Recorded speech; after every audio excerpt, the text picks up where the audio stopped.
I want to talk about your sales process and some things that you were telling me earlier about, asking the question about what keeps you up at night and what you do with the answers. Walk us through that process, because I think what I heard in terms of what you're doing there is a pretty simple approach, but it's pretty clever the way that you're doing it. And so I want to just unpack that, and maybe there are people listening out there who can learn from what you're doing.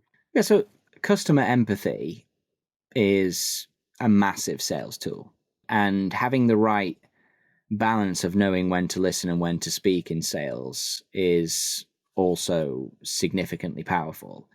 Combine that with, we don't call our sales team a sales team, we call it an engagement team. Their job is to listen to a problem, and their job is to laterally suggest how our software can help solve that problem or solve it in its entirety. And what I quickly figured out was that, if a sales team member comes and goes, there's a lot of knowledge lost in the way that they respond to that Q&A, which is, Omar, what keeps you up at night? And effectively, you're getting one of 50 answers, usually in our target ICP, because we're targeting people with very similar problems, right?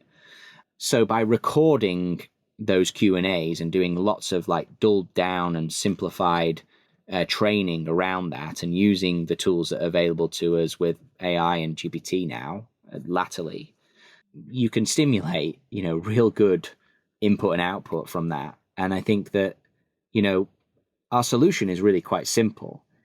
It's giving access to a pair of glasses over, somebody who has, bad eyesight. It's really that simple. It's visibility above everything. The latter part, and as we've progressed, is driving efficiency analytics, predictive analytics.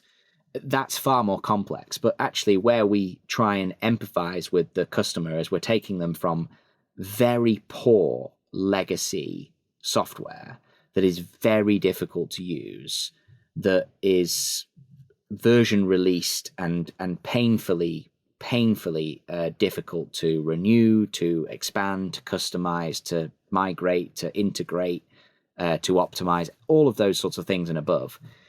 And what we're giving them is something really, really simple as a land and grow product that they can then modularizely build, if that's even a word, modularizely build further product to develop the efficiency of their airport. So the question that we say, what keeps you up at night? If the response is, well, I don't know how many RONs I have. RON stands for return overnight, I think. Someone is going to catch me out on that. But effectively, it means an airplane that stays overnight.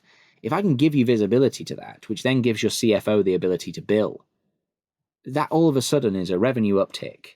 It keeps you from getting a couple more minutes of sleep every night, knowing that you've got a piece of software that tracks that.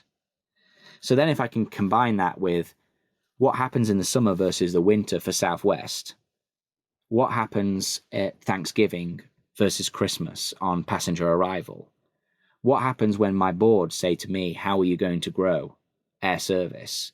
If I've got a tool to answer those questions, I'd be a lot better off and I'd sleep much better. So all we're doing is we're giving them what they need and what they want. And I think that when you simplify it down like that, our salespeople, our engagement people have to listen, and they have to give solid advice on the basis of what previous customers have used our software to solve their problems. And when you actually put it like that, it's really not that difficult to sell our software. You've got a willing customer, and we're a willing seller.